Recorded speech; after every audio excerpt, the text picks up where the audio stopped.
Hello, and thank you for watching the Kempler design vlog. A lot of people put blinds in their home, but then they realize, they're not quite dark enough because I want to do work on the computer or I want to watch television. So what do I do if I want to keep the look basically the same?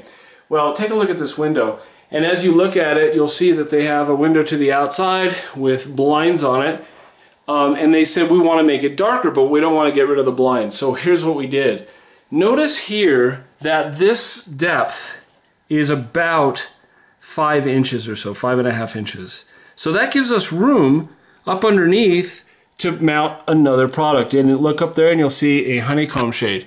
So on this, by raising the bottom rail, then you can reach behind, grab the handle for this cordless Hunter Douglas shade. And now, when we close it, you're gonna see there's a little light gap that comes around it. They were aware of that, but it's really dark. So when they're doing their work in the space, they're going to be able to function. To raise it back up, they're just going to grab it, lift it up to wherever they want. Hard to do two things with one hand. And then lower the shade or the blind back where it was, and now they have the overall look. I don't have it raised all the way to the top, but you get the idea. So if you need room darkening, it is possible to do layered shades. Now, had they used us in the beginning, we came in as after the original blinds were in, we would have come up with a solution that would have worked for both daylight situations and room darkening situations. Thank you for watching the Kempler Design Vlog.